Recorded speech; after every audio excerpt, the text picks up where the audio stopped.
आप सभी को राधे राधे, जय श्री कृष्णा। मैं सूर्यकांत द्विवेदी कैवल्य ग्रुप की ओर से आप सभी लोगों का एक बार पुनः से हार्दिक स्वागत करता हूं।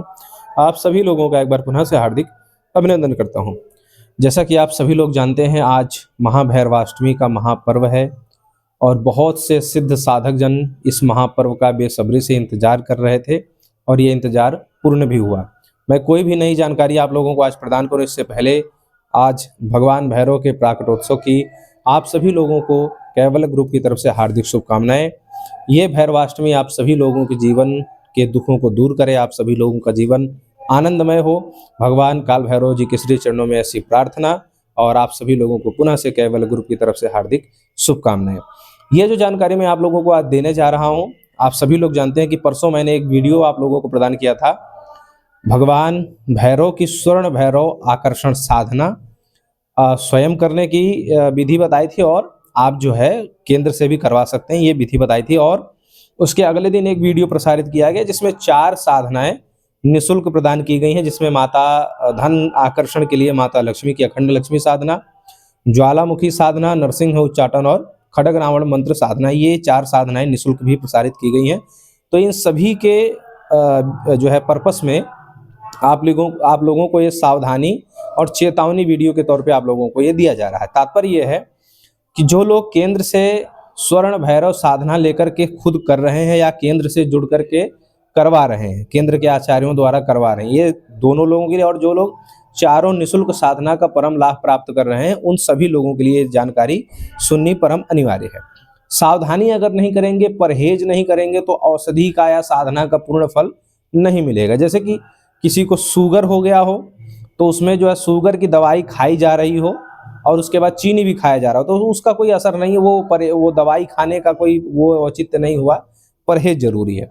तो 7 दिन की ये साधना करनी भी है, स्वर्ण भैरव साधना या अन्य जो भी साधनाएं हैं, आज केंद्र से जुड़ के करवा रहे हैं तो 7 दिन तक ये साधना करवाई जाएगी।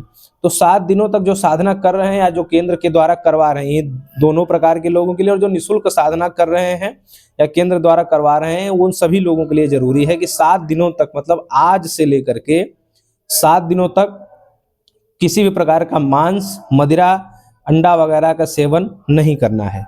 जो जिनके नाम से संकल्पित है, जो स्वयं साधना कर रहे हैं, या जो लोग केंद्र से अपने नाम का जो है साधना करवा रहे हैं, जब केंद्र पर आपने मैसेज किया होगा तो आपको पूछा गया होगा कि किसके नाम से साधना करवानी है, तो जिसके भी नाम से साधना हो रही है उस व्यक्ति को ये निषेध है।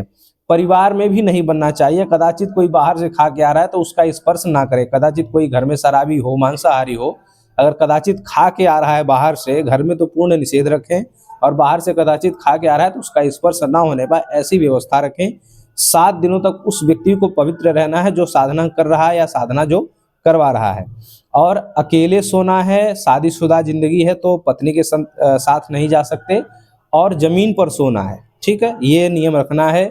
जूठा नहीं खाना है 7 दिन तक, और सुबह सुबह स्नान करना है, और जूठे मुंह सोना नहीं है। मतलब जब रात को सोएंगे तो पानी से जो है मुख प्रक्षालन करेंगे, बस ब्रश नहीं करना। आप ये समझ लीजिए कि मुख शुद्ध होना चाहिए, समझ लीजिए, बस ब्रश नहीं करना है।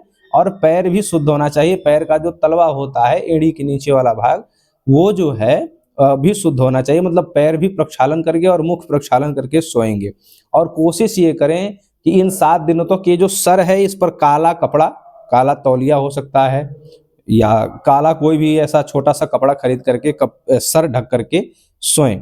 ये 7 दिनों तक आप लोगों को परहेज भी करना होगा। स्वर्ण आकर्षण भैरव जो साधना कर रहे हैं या करवा रहे हैं, ये सारे विधि नियम आपको बता दिया। और जो साधना जो लोग स्वयं लेकर के कर रहे हैं अपने घर पर, तो साधना का एक एकांतिक कक्ष होता है।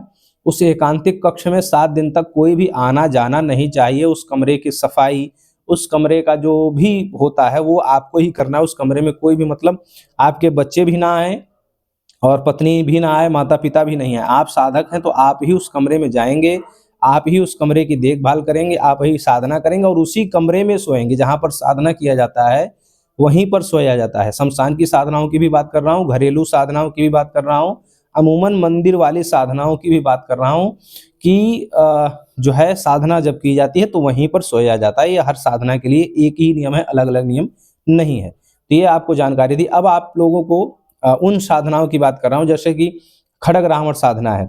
तो खड़ग रावण साधना भी जब आप करेंगे तो 117 बार ये साधना करनी है, 7 दिन तक ये साधना करनी है। अधिक कोई परेशानी हो, कोई दुश्मन बहुत परेशान कर रहा है, कोई मान लीजिए कि कोई जो है बहुत सालों से तंत्र मंत्र भूत प्रेत पिशाच वगैरह का है, तो आप उसी मंत्र से साधना भी कर सकते हैं और अधिक मतलब 117 बार आप कई बार कर सकते हैं।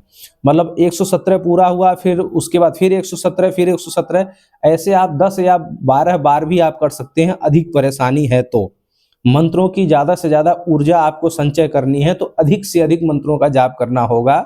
और आप हवन भी कर सकते हैं, मतलब आप जाप करिए, उसके बाद 117 बार आप हवन भी कर सकते हैं। हवन के लिए आप जो हवन सामग्री बाजार में उपलब्ध होती है, कीड़े वगैरह ना पड़े हों, क्योंकि ये अधिकांश हवन सामग्री में कीड़े भी पड़े हुए होते हैं, तो मिश्रित हवन सामग्री ले लीजिए, या फिर आप भगवान ने सामर्थ्य दी है तो देसी घी, गाय का घी हो, उससे भी आप हवन कर सकते हैं डेली।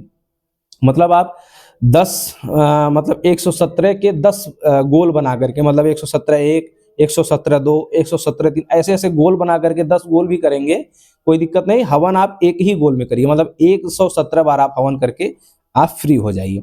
ये 7 दिन तक क्रिया करिए आप सभी लोग। ज्वालामुखी माता की साधना भी है, बीमारी वगैरह बहुत दिनों से चल रहा हो, न खत्म हो रहा हो, तो आप माता ज्वालामुखी की साधना करिए।